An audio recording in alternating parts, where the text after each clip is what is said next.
Mur se propose de regarder ce qu'il se passe lorsque les cycles de recyclage s'enchaînent. C'est-à-dire la première fois, on utilise des matériaux recyclés. Qu'est-ce qui se passe la deuxième fois? Qu'est-ce qui se passe la troisième fois? Et jusqu'où irons-nous dans le recyclage? Comment pourrons-nous utiliser le recyclé du recyclé du recyclé? Donc, Jean-Éric, merci pour ta présentation. Merci, Monsieur le Président.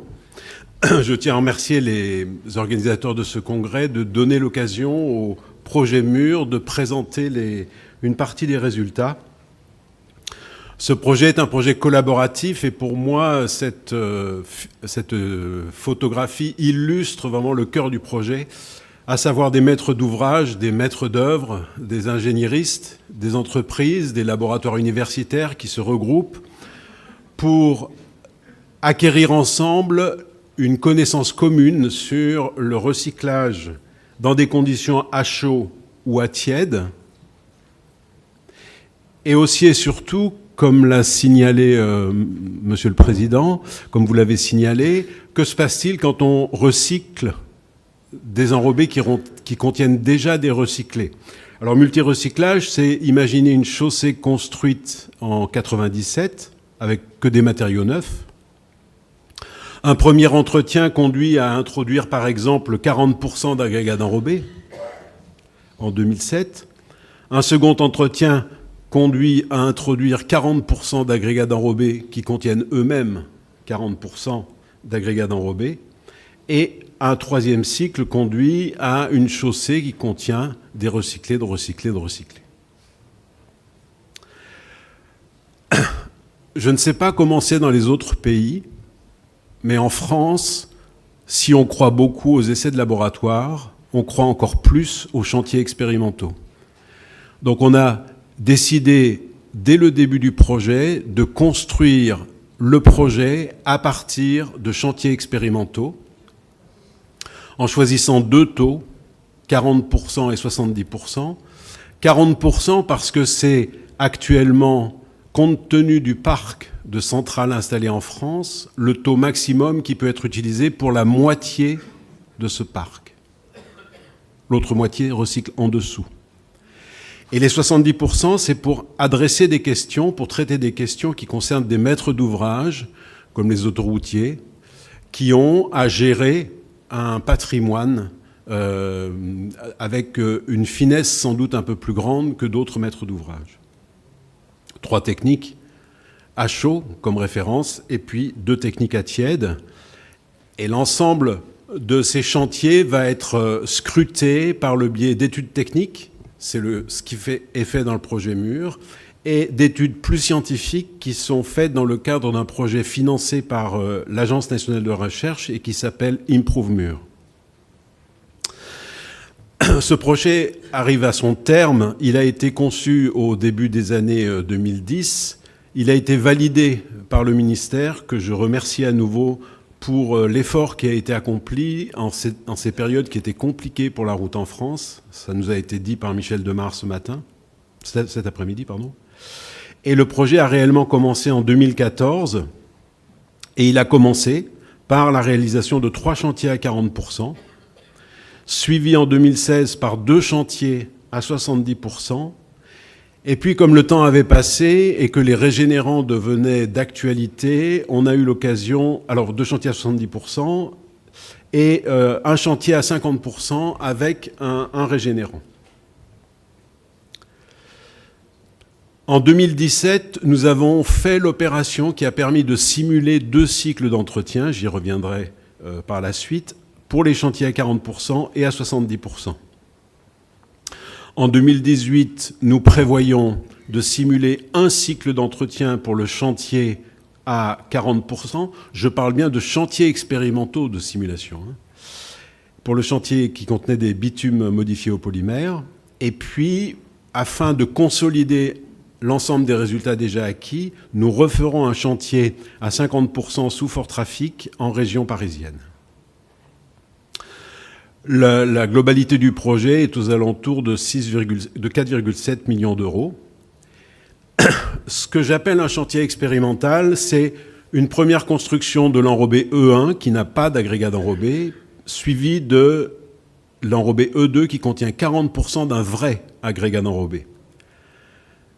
Ensuite, on vient fraiser une partie de la planche tout de suite après l'avoir appliquée.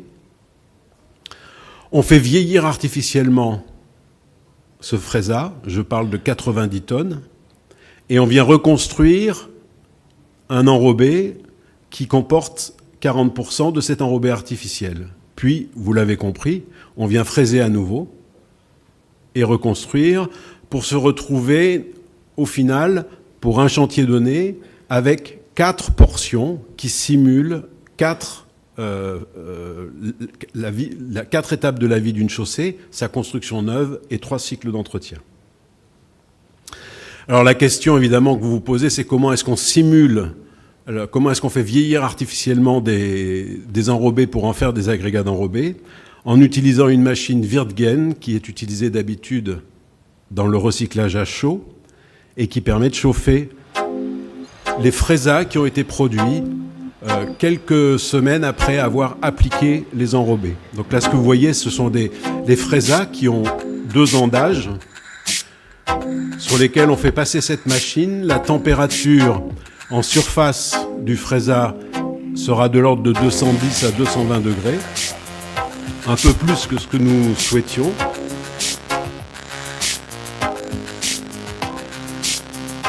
La vitesse d'avancement est de l'ordre de 1 mètre par minute. Vous voyez là l'effet du gaz qui réchauffe la surface de l'enrobé. Cette couche de fraisa va ensuite être remobilisée pour être réétalée à nouveau.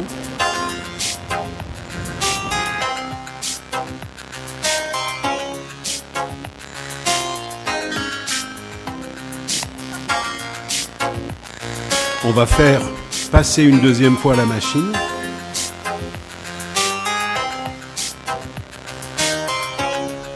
Bien évidemment, on va prendre des échantillons afin de caractériser en long, en large et en travers le phénomène de vieillissement que nous espérons avoir avec cette élévation de température.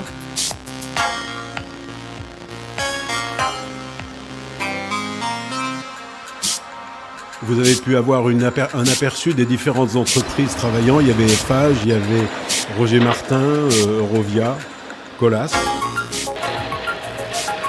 Le Cerema est intervenu, Ifstar également. Et là, ce que vous voyez, c'est l'application de l'enrobé qui est fait avec les mêmes granulats neufs que les granulats initiaux, plus 40% de cet agrégat d'enrobé artificiel.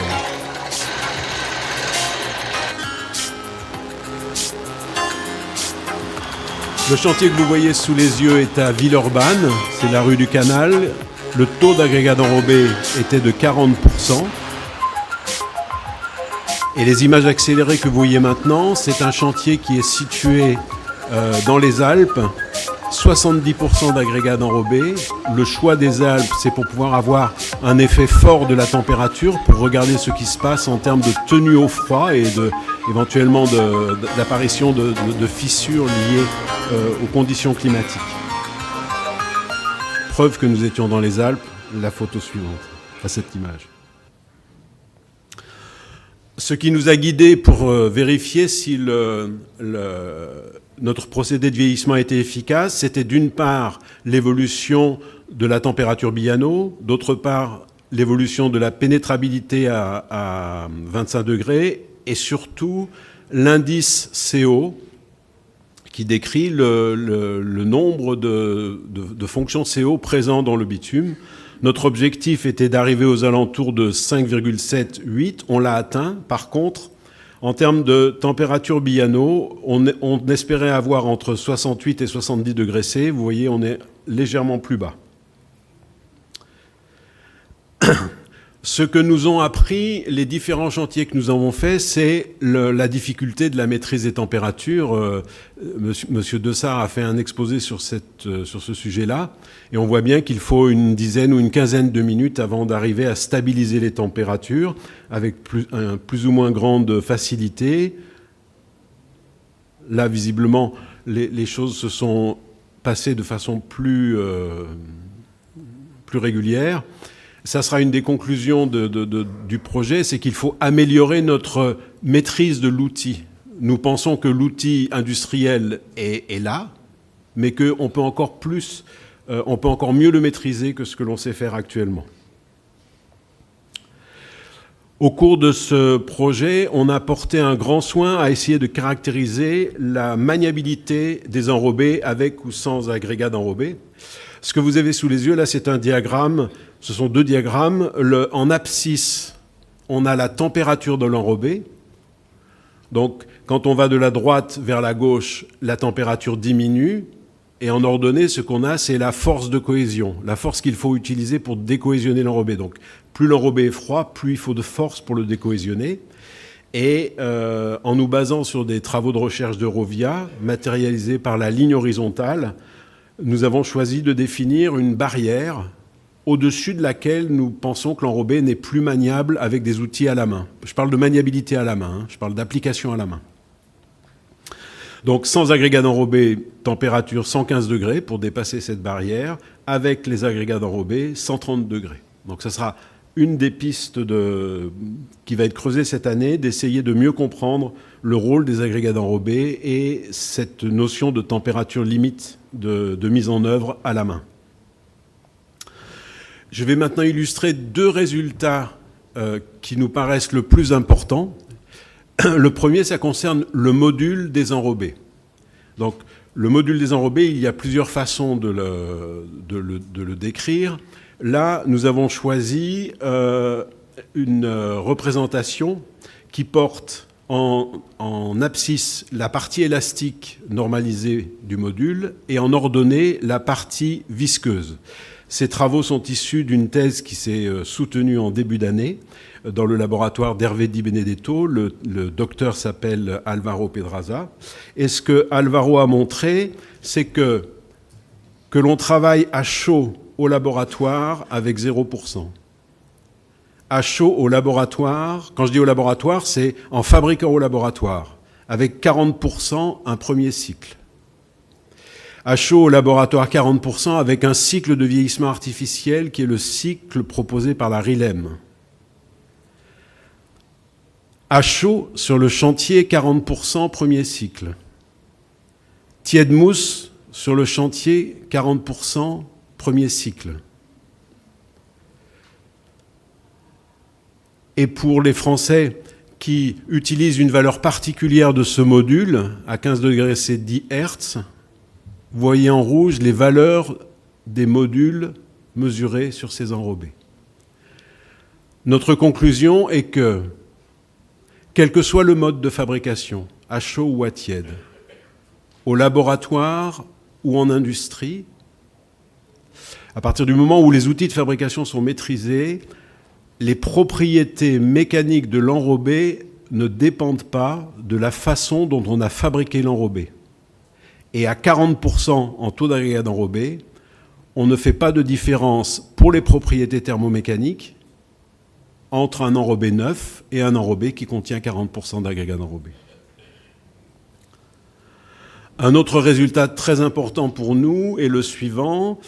Cet essai, Thierry Dessars en a parlé déjà un peu, c'est un essai mis au point par Eurovia et j'ai emprunté à Yvan Drouaden la diapositive que vous allez voir et qui est très pédagogique. Je ne sais pas faire ce genre de choses avec PowerPoint. Ce que vous avez sous les yeux, c'est l'enrobé qui contient un petit morceau d'agrégat d'enrobé avec le bitume noir, le vieux bitume, et le bitume en gris, le bitume neuf. On va lessiver progressivement cet enrobé et on va récupérer le jus de ce lessivage et on va déterminer dans ces différents récipients qui contiennent ce jus de lessivage les caractéristiques du bitume. Ce que l'on recherche, c'est est-ce que les barres bleues du diagramme qui est en haut à gauche, est-ce qu'elles sont à peu près toutes au même niveau ou bien est-ce qu'il y a une grande variation ? Je ne vais pas rentrer dans le détail de tout ce que nous apprend ces figures-là. Mais ce qui est important de regarder, c'est est-ce qu'il y a une variation entre le Bécher numéro 1 et le Bécher numéro 10 ? Moins il y a de variation et plus le mélange est homogène. Voilà ce qu'on obtient à tiède avec des additifs, Ingevity. Voilà ce qu'on obtient à tiède à la mousse. Voilà ce que l'on obtient à chaud. Donc à nouveau, on tombe sur cette conclusion que pour 40% en taux d'agrégat d'enrobé, sur des enrobés fabriqués en laboratoire ou sur des enrobés fabriqués en industrie, le taux de mélange tel qu'on peut l'apprécier par cette méthode de désenrobage séquencé, ce taux de mélange est à peu près constant depuis l'extérieur de l'enrobé jusque vers son cœur. Donc en conclusion, nous allons proposer ces deux affirmations, avec en plus le fait que nous affirmons que l'ensemble de la chaîne des essais et des connaissances nous permettent de maîtriser, à tiède comme à chaud, le recyclage à 40%. Une usine d'enrobé, le nouveau nom des centrales d'enrobé, une usine d'enrobé est capable de bien mélanger les deux bitumes, et on peut le démontrer expérimentalement. La durabilité de la surface, donc en fonction du nombre de cycles, elle est en cours d'appréciation, et même si le projet s'arrête en 2018, le CEREMA, qui est le maître d'œuvre de la puissance publique en France, va continuer à suivre ces chantiers pendant plusieurs années, afin de le vérifier. Nous avons déjà des conclusions pour les chantiers à 70%. Ces conclusions ne sont pas encore validées par l'ensemble des acteurs du projet national. C'est pour ça que je n'en parle pas, mais je n'en parle pas. Je l'ai dit, nous allons à nouveau faire un chantier à 40% en taux d'agrégat d'enrobé pour conforter ces résultats. Et puis, nous avons cette opération de vieillissement accéléré que nous allons faire sur du bitume modifié par des polymères. C'est l'entreprise Mallet qui va faire cette opération au mois d'avril à Toulouse. Si vous êtes encore en France au mois d'avril, vous êtes cordialement invités dans la région de Toulouse. Et comme ça, nous aurons des informations sur que deviennent les polymères. Et puis ensuite, nous diffuserons l'ensemble des conclusions du projet, à la fois en français et en anglais. Et ça mettra un terme et à mon exposé et à ce projet national. Merci pour votre attention. Merci Jean-Éric.